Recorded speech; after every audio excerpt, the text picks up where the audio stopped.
I'm Dr. Curtis Long from Butler, Missouri. I moved here in 1964. I was totally broke. Went to the bank, tried to borrow enough money to buy a stove and a refrigerator. They wouldn't lend it to me, said I was a bad risk. Since then, I've delivered over 3,000 babies in this county, probably done over 10,000 surgical procedures, had over 50,000 hospital admissions, run a medical clinic, run Briarwood Farms, and with the help of Russell, we started a sporting goods store on the square called L&D Outdoors. I've been in the cattle business all my life. I went to the University of Missouri. I got my first degree in ag biochemistry, went home and worked for my father in his packing house for 3 years, then applied for medical school. I got in and I went back to medical school from 59 to 63. We own 2,000 acres of land here. We acquired this land 4 years ago. I rented this land for years back in the 60s and 70s. It is indeed a historical wonder in Bates County. It is the only large section of native prairie grass left in this part of the country that's never been disturbed. So it's important that we try to preserve this for the next generation and for the good of the next generation. If you can help the youth, you help the country. The prairie is now beginning to be in full bloom. It will change every 10 days until the 1st of July. A different set of flowers will be in here in the next 2 weeks. You see here over this pink little thing, those are the shooting stars, and the reason they're called shooting stars, they look like, when the flower blooms, looks like a shooting star coming out of the sky. When it drops off, it looks like a shooting star. As far as I know, it's the only prairie in Missouri that has a white shooting star. And we've got some pink as well. This is a brown-eyed Susie is what they call this. And it's a daisy flower. It's a prairie flower that comes up early morning. Now by 11, 12 o'clock, these will be completely closed. So they come out early morning and out about 4 hours. The yellow coreoptices are here.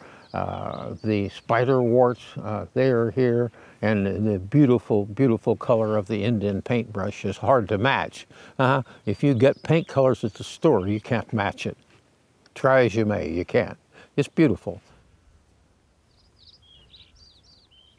When we acquired this land, there was only 1 or 2 Indian paintbrushes on the whole land, and now we have reestablished them, and there's probably 40 or 5 or 50 and several patches of 25 or 30 now here.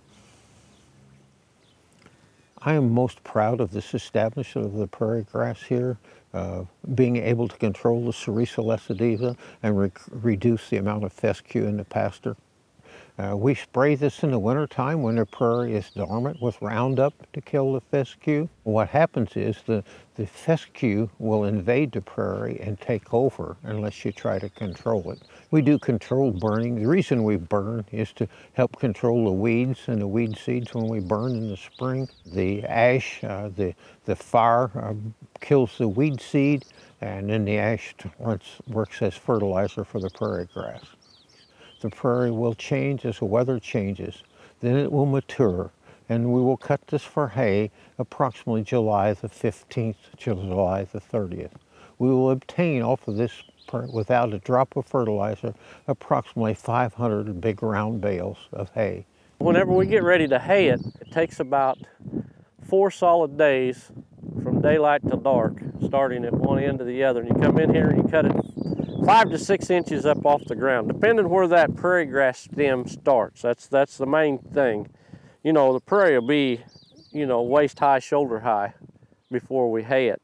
This grass is good for cattle because when you feed it to them, it brings back their appetite because of the odor and smell. And you notice the odors and smells different than fescue and other grasses here. The cattle do better, their diet's better. What we do at Briarwood now is we currently grind this prairie grass, and our official ration at Briarwood is 1/3 native prairie grass, 1/3 pelleted corn gluten, and 1/3 corn. You know, it's nice to have this beautiful green grass, but it's nice to have the cattle with the genetics that can improve and actually go to the feedlot and turn out a quality product called certified Angus beef. So the real secret is being able to turn this green grass into certified Angus beef. So this is absolutely a beautiful piece of prairie land here. It's absolutely a historical piece of real estate for the county and the state, and I tend to keep it this way if I can.